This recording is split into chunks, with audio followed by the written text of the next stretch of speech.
నమస్కారం. ముందుగా 10 టీవీ ప్రేక్షకులకు శ్రీరామనవమి శుభాకాంక్షలు.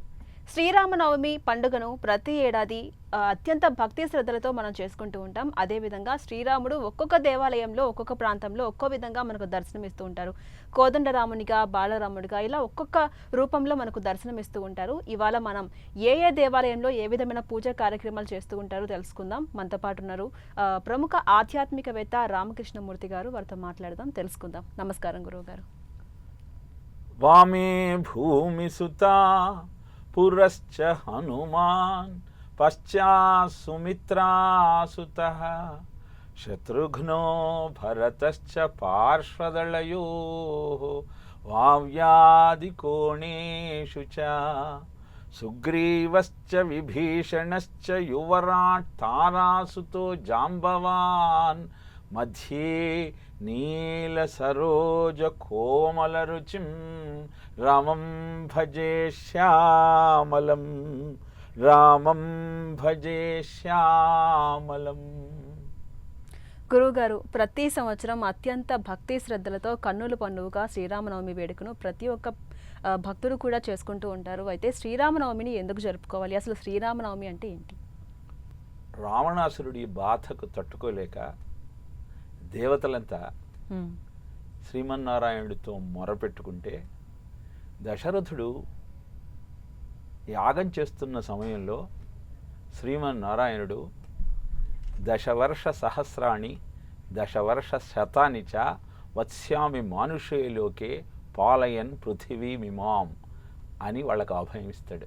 అంటే అర్థం ఏమిటంటే 11,000 సంవత్సరాలు ఈ భూమండలాన్ని నేను పరిపాలించి ధర్మాన్ని ప్రతిష్టాపన చేస్తాను, మీరు చింతించాల్సిన పని లేదు అని చెప్పి విలంబినామ సంవత్సర చైత్ర శుద్ధ నవమి నాడు కర్కాటక లగ్నంలో పునర్వసు నక్షత్ర 4వ పాదంలో ఆ స్వామి 4 అంశాలుగా దశరథుడికి కౌసల్య, సుమిత్ర, కైకేయి అందు జన్మిస్తాడు.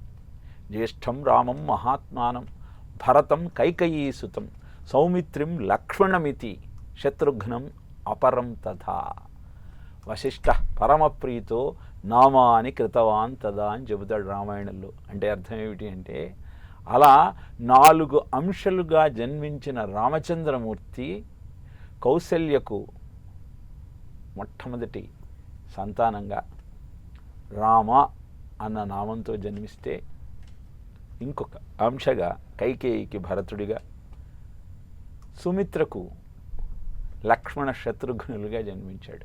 రామ అన్న నామకరణం చేసేటప్పుడు వశిష్ఠుడు పొంగిపోయాట. అద్భుతమైన తారక మంత్రాన్ని ప్రపంచానికి అందించేటువంటి అదృష్టం నాకు లభించింది కదా అని. ఇలా చైత్రశుద్ధ నవమి నాడు రామచంద్రమూర్తి భూమండలం మీద అవతరించి ఆసురీ శక్తులనన్నింటినీ అంతం చేయటానికి శ్రీకారం చుట్టినటువంటి పర్వదినమమ్మ.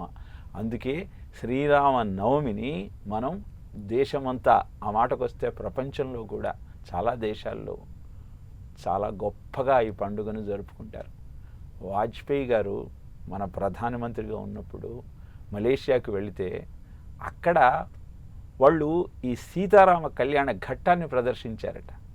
ఆశ్చర్యపోయి, ఏమిటి మీరు రామాయణాన్ని ప్రదర్శిస్తున్నారంటే, రాముడి లేనిది ఎక్కడా, మాకు కూడా మూలం ఆయనే, అనేక కారణాల వల్ల మేము ధర్మభ్రష్టులం అయి ఉండవచ్చు, కానీ మాకు ఇప్పటికీ రాముడే ఆరాధ్యుడు అని తెలియజెప్పారు. ఇలా ప్రపంచమంతా రామచంద్రమూర్తి యొక్క గుణగణాలను కీర్తిస్తూ, ఆయన చరిత్రను పారాయణ చేస్తూ, ఆయన గాథను తలుచుకుంటూ మరిచిపోయే పర్వదినమే శ్రీరామ నవమి. అందుకే దానికంత విశిష్టత. అలాగే గురువుగారు, ఒక్కొక్కరు ఒక్కొక్క విధంగా స్వామివారిని పూజించుకుంటూ ఉంటారు. రామ అని ఒకరు అంటారు, జయ శ్రీరామ్ అని ఒకరు అంటారు, రామయ్య అని ఒకరు అంటారు. అసలు ఆ తారక మంత్రం యొక్క పరమార్థం ఏంటి? శివమంత్రమునకు మా జీవము, మాధవ మంత్రమునకు రాజీవము. అంటే నారాయణ, ఓం నమో నారాయణాయ నమః అంటాం కదా, అది అష్టాక్షరి మంత్రం. ఆ నారాయణ అన్నటువంటి పదంలో రకారాన్ని తీసేస్తే నా అయన అంటే మార్గమే లేదు అని మారిపోతుంది. అలానే నమశివాయలో మకారాన్ని తీసేస్తే నశివాయ శివుడే లేడన్న అర్థం అవును. వస్తుంది. ఇలా పంచాక్షరీ మంత్రంలోని జీవాక్షరమైన మకారాన్ని, అష్టాక్షరీ మంత్రంలో ప్రాణ అక్షరమైనటువంటి రకారాన్ని కలిపి రామ అన్న అద్భుతమైనటువంటి తారక మంత్రాన్ని ప్రపంచానికి అందజేశారు. రాముడి జననం కంటే ముందర వేదంలో ఉన్నటువంటి తారక మంత్రమే. వేదంలో కోట్ల మంత్రాలు ఉంటాయి. ఆ మంత్రాలన్నింటినీ మూడింటిగా విభజిస్తారు. అభిచారక మంత్రాలు, అభీష్ట మంత్రాలు, తారక మంత్రాలు అని. అభీష్ట మంత్రాలు అంటే నువ్వు కోరిన కోరిక నెరవేరటం కోసం నువ్వు ఉచ్చరించాల్సినటువంటి మంత్రం. అభిచారక మంత్రము అంటే నీ శత్రువును నాశనం చేయటానికి నువ్వు ఉచ్చరించాల్సిన మంత్రం. తారక మంత్రము అంటే ఇహాన్ని పరాన్ని రెండింటినీ పొందుతూ నీ జీవితాన్ని మోక్ష మార్గం వైపు నడిపించుకోవడానికి అవసరమైన సాధన క్రమమే తారక మంత్రంలో తెలియజేయబడింది. ఇప్పుడు శ్రీరామ అన్నది రామ అన్న మంత్రం కంటే కూడా చాలా గొప్ప మంత్రం. జై శ్రీరామ్ అని గొంతెత్తి నువ్వు ఆ స్వామిని పిలిస్తే తొందరగా నిన్ను కటాక్షిస్తాడు. ఎందుకంటే శ్రీరామ జయ రామ జయ జయ రామ అన్న మంత్రాన్ని జయమంత్రము అంటారు. దీన్ని సమర్థ రామదాసు శివాజీకి అందజేశాడు. ఆ సమయంలో మొగలాయిలు చూపిస్తున్నటువంటి దుష్కృతాలకు, దుర్మార్గాలకు ధీటుగా సమాధానం చెప్పి హైందవ సామ్రాజ్యాన్ని ప్రతిష్టాపన చేయటం కోసం కంకణం కట్టుకున్నటువంటి శివాజీకి స్ఫూర్తినిచ్చింది రామనామం. అలా జై శ్రీరామని గొంతెత్తి పిలుద్దాం. శ్రీరామ అంటూ సీతమ్మతో కూడినటువంటి రామచంద్రమూర్తి యొక్క కళ్యాణాన్ని జరుపుకుందాం. రామా అంటూ వాల్మీకి బోయవాడిగా ఉండి అకృత్యాలు చేస్తున్న సమయంలో కొంతమంది వచ్చారు, మునులు. వాళ్ళని దోచుకుందామని వెళ్ళాడు వాల్మీకి. అప్పుడు ఆయన అకృత్యాలు చేస్తూ అజ్ఞానంలో ఉన్న సమయంలో వాళ్ళంతా వాల్మీకిని అడిగారు, ఏమయ్యా నువ్వు ఇట్లా మమ్మల్ని అందరినీ దోచుకొని డబ్బు సంపాదిస్తున్నావు కదా, దీని పాపంలో నీ కుటుంబ సభ్యులు భాగం వహిస్తారా అంటే, వెళ్ళి కుటుంబ సభ్యులను అడిగితే నీ పాపంతో మాకు సంబంధం లేదు, మమ్మల్ని పోషించాల్సిన బాధ్యత నీకుంది కాబట్టి నువ్వు చేస్తున్నావు అని చెప్పారు. అప్పుడు జ్ఞానోదయం అయింది ఆ రత్నాకరుడికి. ఆ నామం అది వాల్మీకి. వచ్చి మా వాళ్ళు ఎవరు నన్ను కాపాడటం లేదు, నాకు కాపాడడానికి ఏమన్నా మంత్రం చెప్పండి, ఏమన్నా మాట చెప్పండి అని అంటూనే, నాకు అసలు మాట్లాడటం కూడా సరిగా రాదే, ఏం చెయ్యాలి అని వాళ్ళని శరణు వేడాడు. మంత్రం రాకపోవటం ఏంటి, నువ్వు మేము కనపడగానే దోచుకుందామని మార్ మార్ మార్ అంటూ మా దగ్గరికి వచ్చావు కదా, అదే అనుకుంటూ పో, అదే మంత్రం అన్నాడు. ఆ మారు మారు మారు మారు కాస్త రామ రామ రామగాయి ఆయన తరించి మనకు రామాయణాన్ని అందజేశాడు. కనుకనే ఈరోజు మొత్తం ప్రపంచమంతా రామాయణాన్ని పారాయణ చేస్తూ వాళ్ళ కోరికలను నెరవేర్చుకోవటమే కాదు, వాళ్ళ జీవితాలనే మార్చుకుంటున్నారు. కనుక రామ అన్న, శ్రీరామ అన్న, జై శ్రీరామ్ అన్న కావలసినది ఆయనను తలుచుకోవటం. తలుచుకున్నంత మాత్రాన నిన్ను కటాక్షించడానికి సంసిద్ధంగా ఉన్నటువంటి ఆ రామచంద్రమూర్తి యొక్క కరుణా కటాక్ష వీక్షణాలను మనం అందుకోగలగటానికి అద్భుతమైన సుముహూర్తమే ఈ శ్రీరామ నవమి.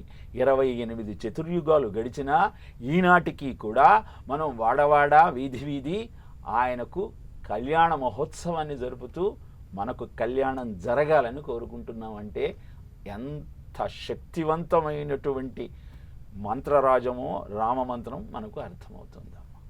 అదేవిధంగా గురువుగారు, శ్రీరామనవమి రోజున చాలామంది రామకోటి రాయాలనుకుంటూ ఉంటారు. అదేవిధంగా రామనామం జపించాలి, పారాయణం స్టార్ట్ చేయాలనుకుంటూ ఉంటారు. అలా చేయడం వల్ల వాళ్ళకి ఎటువంటి విధంగా ఉండబోతుంది? అదేవిధంగా ప్రతి ఏడాది శ్రీరామనవమి రోజున సీతారాముల కళ్యాణం చేయడం మానవాయితీగా వస్తుంది కదా, దాని వెనుక ఉన్నటువంటి ఆంతర్యం ఏంటి? రామామృక్కులు నీదు నామమునకున్ రమ్యాంఘ్రి పద్మాలకున్ శ్రీమన్ మంజులమైన మేనికి ధనుర్లీలా కళాకేళికిన్ నీ మర్యాదకు ధర్మనిష్టకు రసోద్వేలంబు నీగాధకున్ ప్రేమన్ నీ పరివారమంతటికి శౌరీ రామచంద్ర ప్రభో, శౌరీ రామచంద్ర ప్రభో. మొట్టమొదట మీరు రామకోటి రాయటం వల్ల కలిగే ప్రయోజనాలు అడిగారు. రామకోటిని రాయటం వల్ల పొందలేనటువంటి ప్రయోజనం ఏదీ లేదు. నీ ఏ కార్యక్రమం తలపెడితే అది నీకు నెరవేరుతుందమ్మా. అది రామనామం యొక్క గొప్పతనం. ఎందుకంటే రామ అనేది అగ్ని, సూర్య, సోమ తత్వముల యొక్క సమ్మేళనం. రామనామమణి దీపధరును జీభదేహళి ద్వార తులసి భీతర్ బాహరహు జో చాహస్ ఉజియార్ అంటాడు. అద్భుతమైన ఈ దోహ చెప్పేది ఏంటంటే, రామ అనేటువంటి దీపాన్ని నీ దేహానికి ద్వారమైన నాలుక మీద నువ్వు ఉంచుకుంటే ఆ దీపం యొక్క వెలుగు బాహ్యములో ఉన్నటువంటి పరిస్థితులనన్నింటినీ నీకు అనుకూలంగా మారుస్తుంది. అక్కడితో ఆగదు. నీకు అంతర్దృష్టిని కలుగజేసి నీ అంతర్గతమైన ఆత్మ చైతన్యాన్ని నీకు దర్శింపజేసి ఇహాన్ని పరాన్ని రెండింటినీ వస్తుంది. అందుకే దీన్ని దేహదీహళి న్యాయం అంటారు. అంటే గడప మీద దీపం పెడితే గడప మీద దీపం బయట ఉన్నటువంటి పరిస్థితులను నీకు కనుల ముందు కనిపింపజేస్తూ లోపల కూడా వెలుగును అందజేస్తుంది. అలాంటి అద్భుతమైనటువంటి రామనామాన్ని రాయటం అంటే 100 సార్లు నువ్వు తలుచుకుంటే ఎంత ఫలితం వస్తుందో రాయటం వల్ల అంత ఫలితం వస్తుంది. ఒకసారి అనటం కంటే ఒకసారి రాయటం చాలా ప్రభావమైనది. కనుక దాన్ని కొన్ని నియమాల ప్రకారం రోజు రాసేటప్పుడు ఏ సమయానికి ఎక్కడ కూర్చొని రాస్తావో అక్కడే కూర్చొని రాయాలి. అదే గదిలో అంత పవిత్రంగానూ ఉండాలి. అలానే శౌచాన్ని పాటిస్తూ, సమయాన్ని పాటిస్తూ, చక్కటి మానసిక స్థితితో ప్రతిరోజు రాయబోయే ముందు ఆ రాముడికి నీ సంకల్పం ఏమిటో నివేదన చేస్తూ, ధ్యాన శ్లోకం వస్తే ఆపదామపహర్తారం దాతారం సర్వసంపదాం లోకాభిరామం శ్రీరామం భూయో భూయో నమామ్యహం అన్న శ్లోకాన్ని ఇది ధ్యాన శ్లోకం, ఇది మంత్రం. ఇది ఇలాంటి దాన్ని ఒక్కసారి వీలైతే తెలుసుకో. మాకు శ్లోకాలు ఏవి రావనుకుంటే జై శ్రీరామను, శ్రీరామను, రామాను, శ్రీరామ జయ రామ జయ జయ రామను ఒక్కసారి అనుకుని రామకోటిని రాయటం ప్రారంభించు. రాసేటువంటి ప్రదేశము, స్థలము, శౌచంతో సహా నువ్వు పాటించగలిగితే ఖచ్చితంగా నీ కోరిక నెరవేరుతుంది. ఇహ సీతారామ కళ్యాణాన్ని జరుపుకోవడంలోని ఆంతర్యం ఏమిటి అంటే, భారతీయ జీవన విధానం అంతా जहाँ कर्म से भाग्य बदलता श्रमनिष्ठा कल्याणी है चाग और तप की गाथाएं गाती कवि की वाणी है जीवन का आदर्श जहाँ पर పరమేశ్వర్ కా ధామ హే. మానవ అన్న శబ్దానికి అర్థం ఏమిటి అంటే, మా అంటే వద్దు, నవ అంటే కొత్త, జన్మ అంటే పుట్టుక. మానవుడిగా పుట్టినప్పుడు మాత్రమే మళ్ళీ పుట్టుక లేకుండా చేసుకునేటువంటి సాధనా క్రమాన్ని నువ్వు కొనసాగించి అద్భుతమైనటువంటి ముక్తిని పొందడానికి నీకు అవకాశం ఉంటుంది. మరి ఇలా చెయ్యాలి అంటే కర్మలను ఆచరిస్తూ, కళ్యాణాన్ని పొందుతూ, త్యాగభావనతో నీవు కనుక ధర్మబద్ధమైన జీవితాన్ని నువ్వు గడపగలిగితే నీకు శరీరం పడిపోయిన తరువాత ఆ రామచంద్ర స్వామి యొక్క సాయుధ్యం లభిస్తుంది. ఇప్పుడు ఈ విధమైనటువంటి ధర్మానికి రామో విగ్రహవాన్ ధర్మ అన్నది రామాయణంలో మారీచుడు రాముడి గురించి చెప్పేటువంటి వాక్యం. మారీచుడు అంటే రాక్షసుడు. అంటే రాక్షసుడికి కూడా రాముడు ధర్మమూర్తి అన్న విషయం తెలుసు. అందుకే రావణాసురుడితో అంటాడు, ఎందుకయ్యా రామచంద్రుడితో పెట్టుకుంటావు, ఇంతకుముందు నేను 2 సార్లు దెబ్బతిన్నాను, అంటే నువ్వు వెళతావా లేకపోతే నా చేతిలో చేస్తావా అంటే, నీ చేతిలో చావడం కంటే రామచంద్రమూర్తి చేతిలో చావటమే మేలని జింక రూపంలోకి వెళతాడు. కనుక ధర్మాన్ని ప్రాతిపదికగా చేసుకుని జీవనాన్ని గడిపిన ఆ పరమాత్మ యొక్క మానవ లీలను మనం గమనించగలిగితే రామమూర్తి యొక్క తత్వాన్ని మనకు అవగతమవుతుంది. అనంతరము సీతమ్మ రాముడితో వివాహము అంటే సీత జీవాత్మకు చిహ్నం, రాముడు పరమాత్మకు చిహ్నం, హనుమంతుడు మనసుకు చిహ్నం. ఈ మనసు చంచలమైన తత్వం కలిగినది. ఎప్పుడైతే చంచలమైన ఈ తత్వాన్ని రాముణ్ణి తలుచుకుంటూ స్థిరమైన బుద్ధితో అమ్మవారిని వెతకాలన్న సంకల్పంతో లంకలోకి ప్రవేశించి అమ్మను చూచి వచ్చి రాముడికి చెప్తాడు. అంటే ఈ జీవాత్మ పరమాత్మతో ఐక్యమైంది. అందుకే ధృత్యా సాగర లంఘనం హనుమతో లంకామదోచారణం తత్రాశోకవనే మార్గణం అథ శ్రీజానకి దర్శనం రామక్షేమ నివేదనం వనతరు ప్రధ్వంసనం సంయుగే రక్షసంహననం పురీ ప్రదహనం రామాయణే సుందరం అని ఏకశ్లోకి సుందరకాండలో మొత్తం సుందరకాండ తత్వంతో చెబుతూ లంక అంటే దేహమని, దాన్ని సీతమ్మ వారిని దర్శించుకున్న తరువాత లంకను దగ్ధం చేశాడు అంటే జీవాత్మ పరమాత్మలో ఐక్యమైన తరువాత ఇహ ఈ దేహంతో పనేమున్నది, ఆయనను చేరుకుంటావు కదా. అలా సీతారామ కళ్యాణము అంటే జీవ బ్రహ్మైక సిద్ధాంత ప్రతిపాదన. భారతీయ జీవన విధానం ఏదైనా సరే ఇహాన్ని పరాన్ని రెండింటినీ అందజేస్తుంది. అద్భుతమైన ఆ కళ్యాణంలో నువ్వు పాలు పంచుకోవటం వల్ల నీకు మొట్టమొదట మానసిక ఆనందము, అనంతరము మనస్సును ఆయనకు సమర్పించటం వల్ల అద్భుతమైనటువంటి జీవిత పరమార్థము సిద్ధిస్తాయి. ఇలా రెండింటినీ అందుకునేదే సీతారామ కళ్యాణం. శ్రీరామ నవమి నాడు మనం జరుపుకునే ఉత్సవం. చాలామందికి సందేహం వస్తుంది, ఏమండి ఆ రోజు కాదు కదా, ఉత్తర నక్షత్రంలో కదా వారి వివాహం, పాల్గొన మాసంలో అని అంటారు.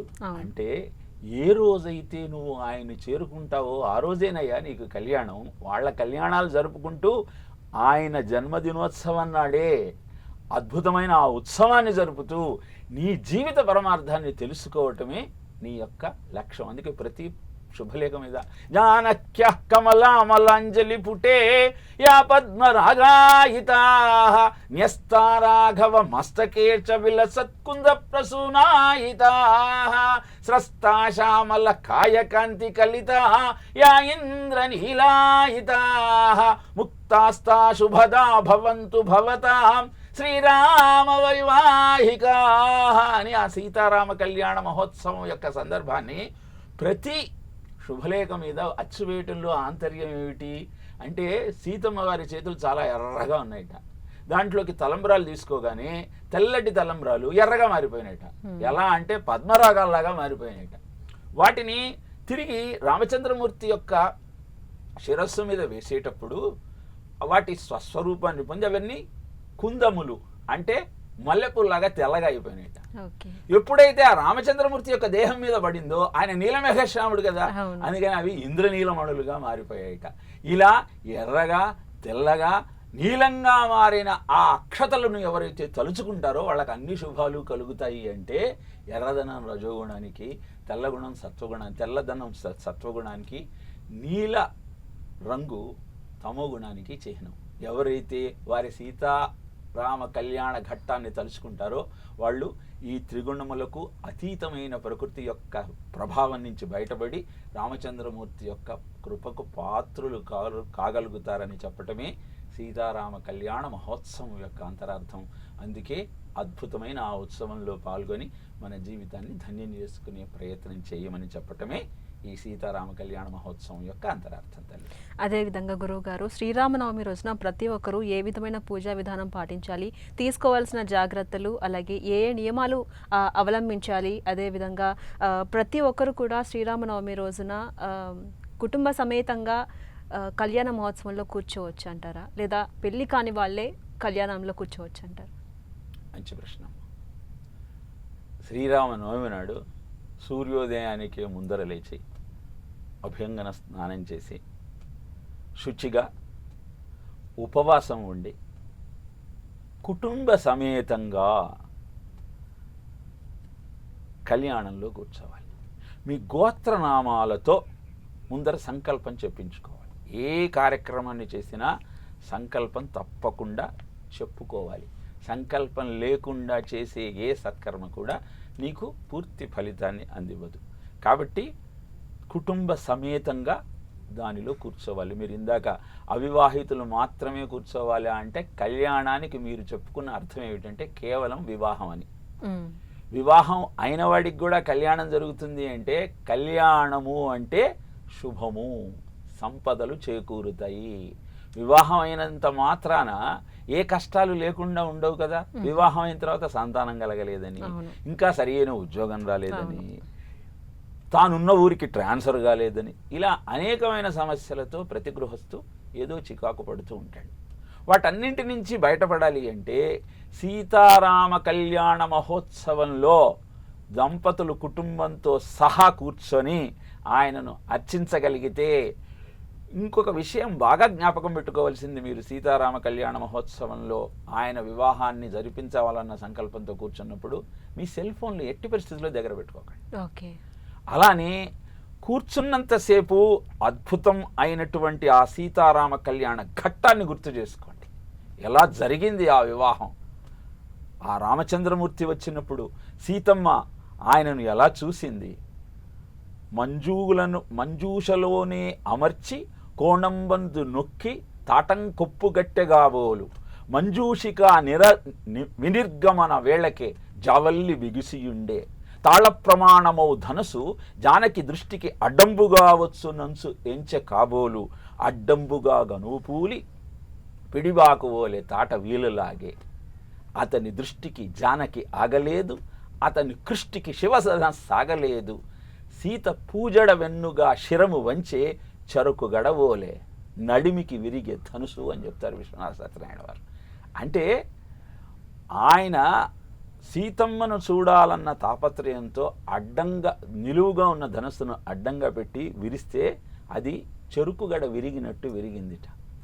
ఇలా అద్భుతమైన ఆ సీతారామచంద్ర కళ్యాణ ఘట్టంలోని విషయాలను జ్ఞాపకం చేసుకుంటూ కూర్చున్నది రామచంద్రమూర్తి సమక్షంలో సీతమ్మ వారితో కూడినటువంటి అలనాడు పట్టాభిషేక మహోత్సవం జరిగినప్పుడు ఎలా అయితే మొత్తం దేశం నుంచి కోట్ల మంది వానరులు అష్టదిక్పాలకులు వచ్చి అద్భుతమైన ఆ ఉత్సవాన్ని చూశారో, అలా రామచంద్రమూర్తిని తలుచుకుంటూ అక్కడ కూర్చొని ఆ సీతారామ కళ్యాణ ఘట్టంలో మీరు గనక పాలు పంచుకోగలిగినట్టయితే మీ జీవిత సార్థక్యాన్ని మీరు పొందగలుగుతారమ్మా. అదేవిధంగా గురువుగారు, ఒక్కొక్క దేవాలయంలో ఒక్కొక్క ప్రాంతంలో రాముడు ఒక్కొక్క విధంగా దర్శనమిస్తూ ఉంటాడు. అందులో ప్రధానంగా ఒక్కొక్కటి మీ నుంచి మేము తెలుసుకోవాలనుకుంటున్నాం. ఒంటిమిట్టలో రామయ్య ఏ రూపంలో దర్శనమిస్తారు? ఒంటిమిట్ట దేవాలయం యొక్క విశిష్టత ఏంటి? శ్రీరామనవమి రోజున అక్కడ పూజా విధానం ఎలా ఉంటుంది? ఒంటిమిట్టకు భద్రాచలానికి ప్రధానమైనటువంటి భేదం ఏమిటి అంటే, మనం శ్రీరామనవమి నాడు అద్భుతంగా కళ్యాణ మహోత్సవాన్ని జరుపుతాం భద్రాచలంలో. కానీ ఒంటిమిట్టలో చైత్రశుద్ధ చతుర్దశి నాడు కళ్యాణం జరుపుతారు. ఎందుకని? అక్కడ కోదండరామస్వామి అక్కడ ఉన్నది. ఎందుకు అంటే సీత లక్ష్మీ స్వరూపం. లక్ష్మిని చంద్ర సోదరి అంటారు. అంటే లక్ష్మీదేవి చంద్రుడు ఇద్దరు సముద్ర మథనంలో సముద్రం నుంచి బయటకు వచ్చిన వాళ్ళు. ఇప్పుడు ఎప్పుడు సీతారామ కళ్యాణం అభిజిత్ ముహూర్తంలో జరుగుతుంది. అభిజిత్ ముహూర్తం అంటే సూర్యా చతుర్థకం లగ్నం అభిజిత్ పరికీర్తితం అని చెబుతుంది జ్యోతిష శాస్త్రం. సూర్యోదయం నుంచి 4వ లగ్నమే అభిజిత్ ముహూర్తము. ఏ కార్యక్రమం అయినా సరే అభిజిత్ ముహూర్తంలో చేస్తే నిర్విఘ్నంగా నెరవేరుతుంది అన్నది జ్యోతిష శాస్త్రం చెప్పేటువంటి విషయం. ఎందుకు అంటే సూర్యుడు నడినెత్తిన మీద ఉంటాడు కాబట్టి సూర్యశక్తి పుష్కలంగా దొరికేటప్పుడు నువ్వు కార్యక్రమాన్ని చేస్తే నీ కార్యక్రమం నెరవేరుతుంది. అందుకే ఈ అడవిలో ఉండేటువంటి బోయలు వీళ్ళు ఈ విజ్ఞానంతో అంత అవగాహన లేని వాళ్ళు గడ్డపార ముహూర్తం అని చక్కగా సూర్యుడు నడినెత్తి మీద ఉన్నప్పుడు అన్ని శుభ కార్యక్రమాలు ముఖ్యంగా వివాహోత్సవాలన్నీ జరుపుతుంటారు. అలానే అభిజిత్ ముహూర్తంలో భద్రాచలంలో కళ్యాణం అయితే అక్కడ చతుర్దశి నాడు రాత్రిపూట ఎందుకు అవుతుందంటే చంద్రుడు తన సోదరి అయినటువంటి లక్ష్మీదేవిని అడిగట, ప్రతిసారి మీరు కళ్యాణాన్ని అభిజిత్ ముహూర్తంలో చేసుకుంటే నేను ఎలా చూడాలి?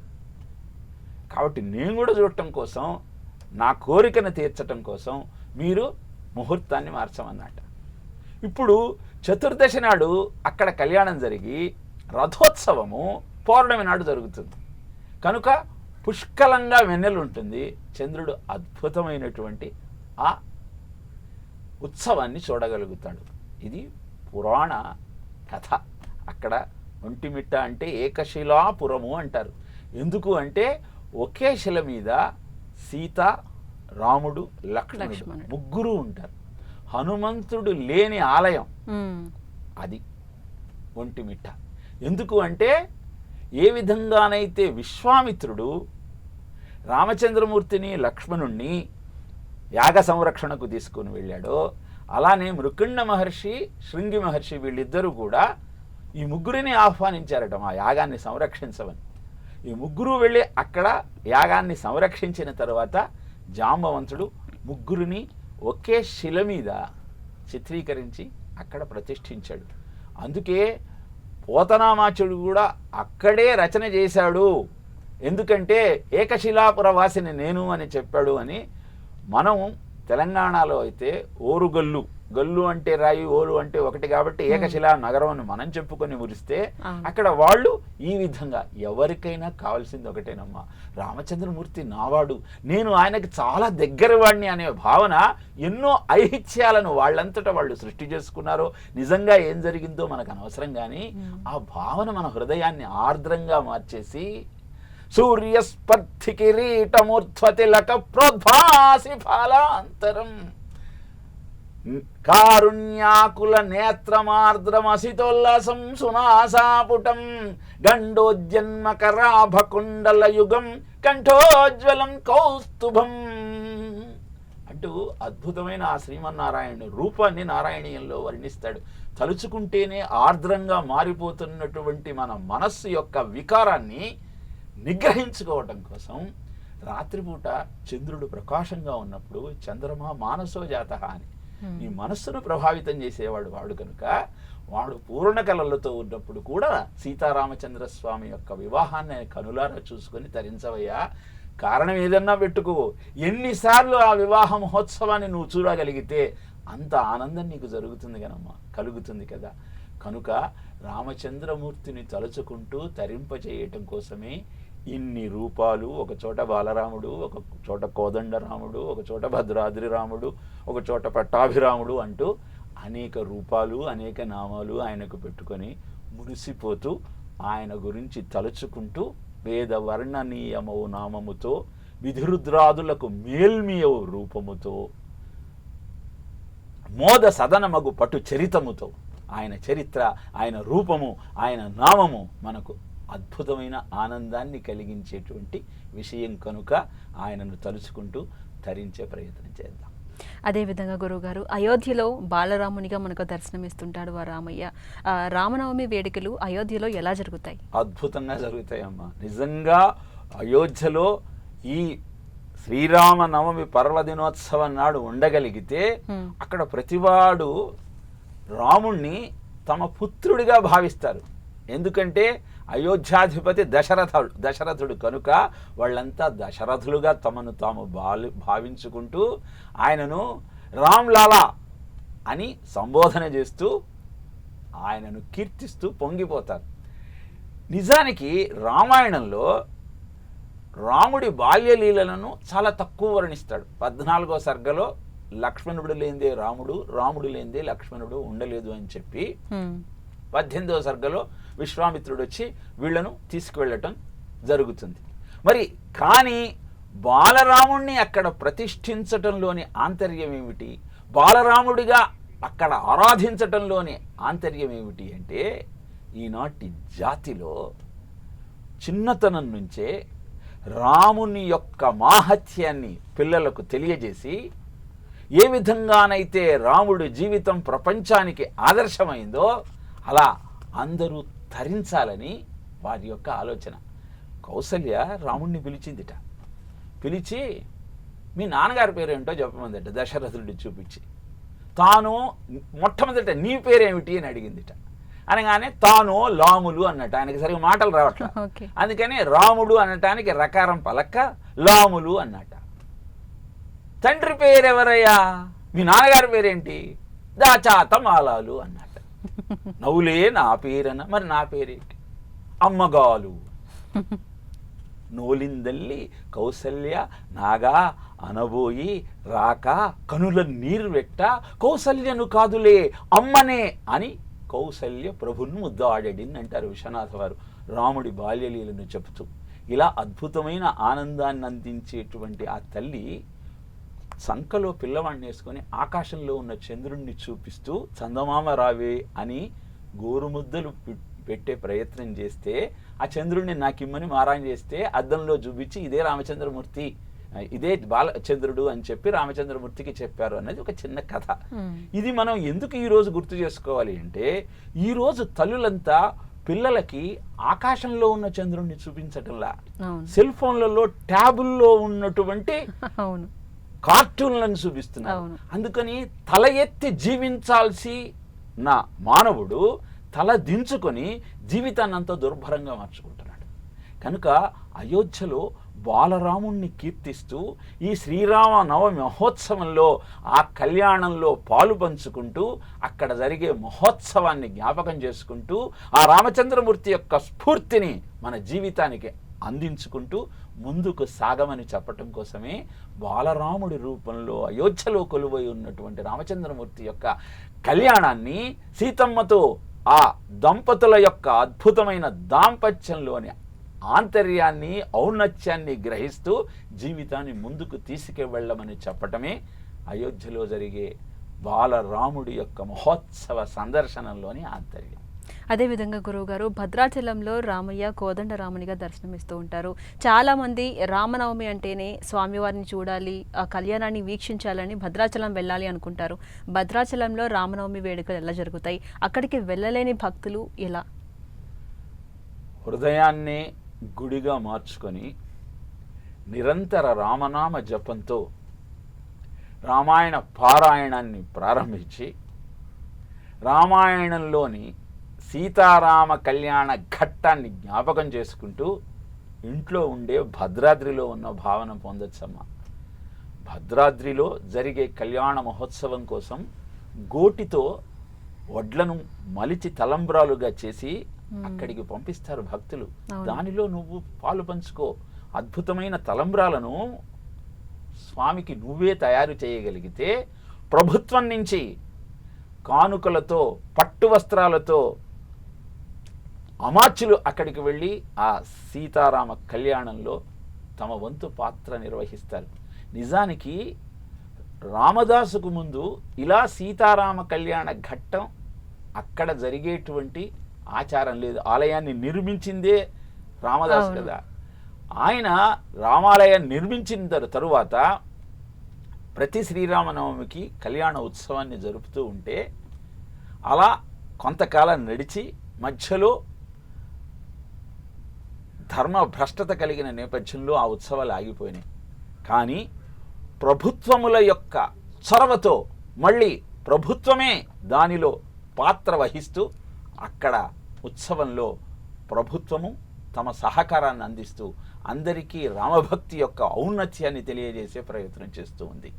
కనుక తానీషానే ఆ రామాలయానికి కానుకలు పంపించినటువంటి వైనాన్ని మనం గమనించగలిగితే భద్రాద్రి రాముడి యొక్క విశిష్టత ఎంత గొప్పదో, అలనాడు జైలులో ఖైదీ అయినటువంటి రామదాసుకు విముక్తి కలిగించటం కోసం ఆ రామలక్ష్మణులే స్వయంగా వచ్చి తానీషాకు ఆ ధనాన్ని చెల్లించి ఆయనను బంధ విముక్తుణ్ణి చేశారు. ఆ నాణ్యాలు ఇప్పటికీ మనం చూడొచ్చు అక్కడ. మనం గనక మనం భద్రాచలం వెళితే ఆ రామముద్రికలు లక్ష్మణ ముద్రికలు కనపడతాయి. అంటే భారతీయ జీవన విధానంలో దైవంతో మనకు ఉన్న అనుబంధాన్ని నిరూపించటం కోసం కొన్ని లక్షల రుజువులు కనపడుతున్నా మనం ఆయనను చేరుకునే ప్రయత్నం చేయలేకపోతే మన జీవితం వ్యర్థం.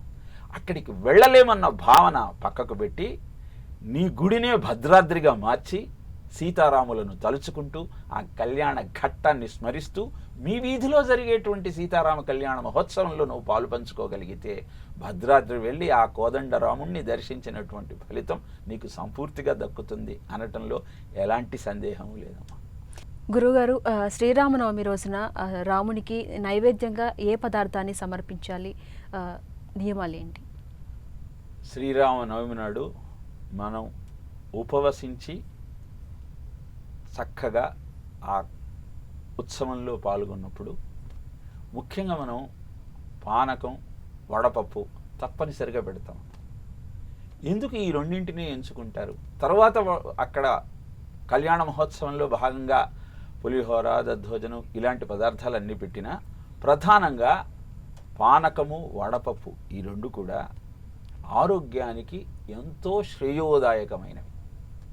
దానిలో చలువ చేసే లక్షణము పానకానికి ఉంటే, శరీరంలో ఉన్న మాలిన్యాన్ని ప్రక్షాళన చేసే లక్షణము పానకానికి ఉంటుంది. బెల్లానికి ఆ లక్షణం ఉంది కనుక ఈ రెండింటిని స్వామికి నివేదన చేస్తూ షోడశోపచారాలతో ఆయనకు పూజ చేస్తూ ఆయన కళ్యాణాన్ని సశాస్త్రీయంగా జరిపించుకుంటూ ఆ ప్రసాదాన్ని స్వీకరించగలిగితే లక్షే యోగి జనస్య లక్షిత జగజ్జ విశాలే క్షణే. దేవతా శక్తి ఎప్పుడు కూడా ఈ క్షణ రూపంలో పదార్థంలోకి ప్రవేశించి పదార్థాన్ని ప్రసాదంగా మారుస్తుంది.